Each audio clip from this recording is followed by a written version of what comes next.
Noon, ang tanging takot ko lang sa kalsada ay ang maligaw sa disyerto ng Middle East o kaya naman ay mahuli ng mga traffic enforcer sa Maynila. Simple lang ang buhay ko bilang isang jeepney driver. Pag-uwi ko, sasalubungin ako ng halik ng asawa ko at kaliwat kanang yakap naman ng dalawa kong anak na lalaki. Maganda ang takbo ng buhay para sa akin hanggang sa nakilala ko si alias Emong.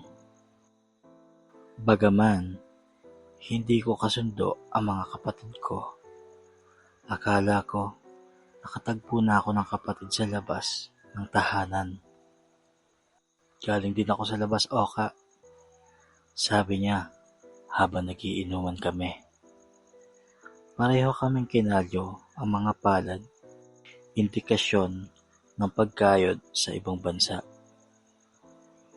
Iyon ang sabi niya. Ngunit kung ako ang tatanungin kung ano ba ang pagkakakilala ko sa kanya, ito'y puno ng misteryo at hiwaga. Isang gabi, habang namamroblema ako sa pambayad sa ospital ng bunso ko, dito na nagbago ang ihip ng hangin. May trabaho ako, Oka. Isang pasada lang. Tapal ang bayad sa ospital nyo. Sobra pa, bulong ni Emong. Nung narinig ko yun, may kung anong lamig ang gumapang sa bato ko. Dahil sa gipit at wala akong matakbuhan ng mga panahong yun, at sobrang tiwala ko sa taong ito, pumayag na lang ako. Hindi ko na lang babanggitin kung saan kami nagkita. Habang naghihintay sa napag-usapang lokasyon, rinig ko ang huni ng mga insekto at hangin nagpaparamdam ng lamig sa aking buong katawan.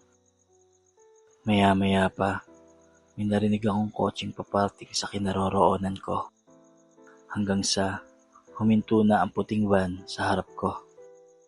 May bumabang mga lalaki, si Emong pala.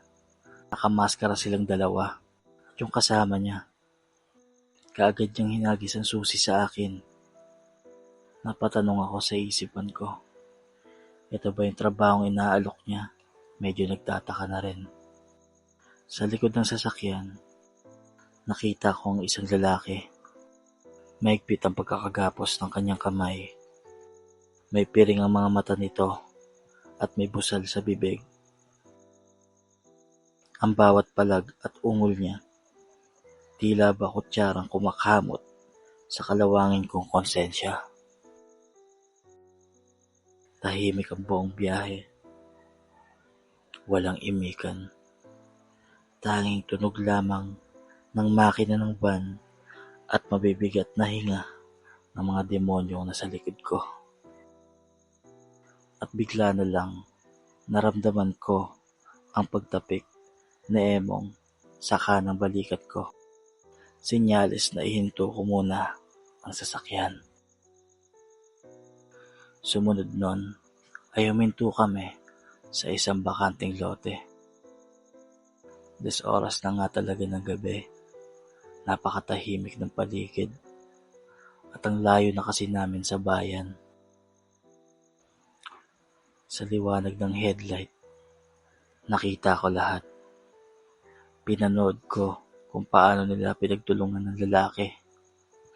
Bawat sipa, bawat kalabog ng katawan sa lupa. Ramdam ko sa sarili kong dibdib. At nung nagsawa na sila, nakita kong bumunot si Emong ng patalim at bigla na lang inundayan ng saksak.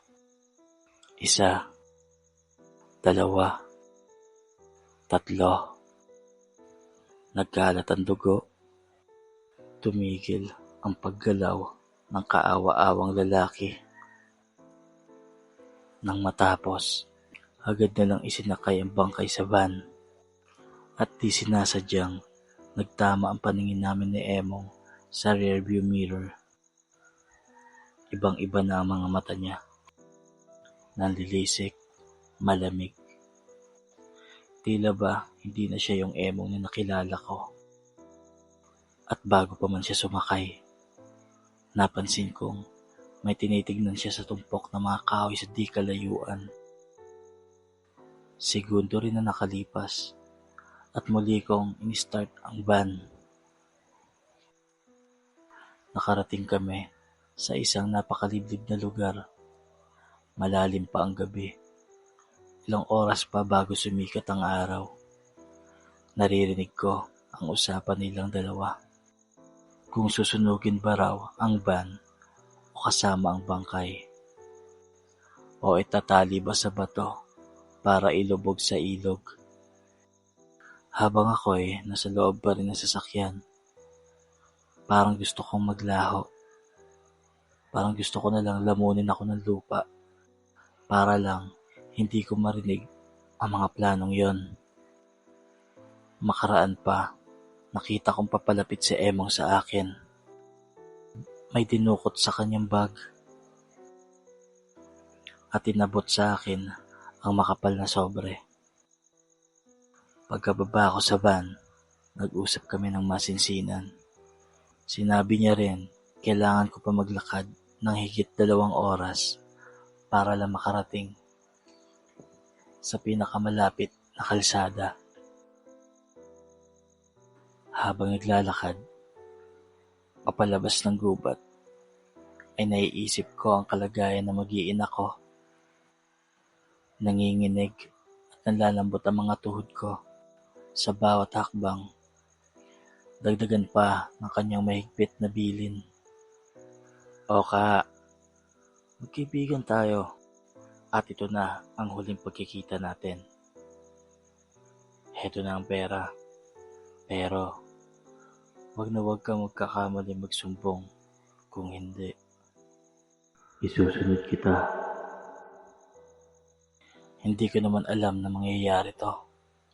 Damay lang naman ako. Basta. Ano't ano pa man ang mangyari. Tatakasan ko ang gusot na pinasok ko. Umuwi akong tuliro, balisa, resulta ng trauma sa pagsama ko sa kanila, ni hindi ko magawang yakapin ang asawa ko. Bawat tingin ng mga anak ko, pakiramdam ko ay nakikita din nila ang dugo sa mga kamay ko.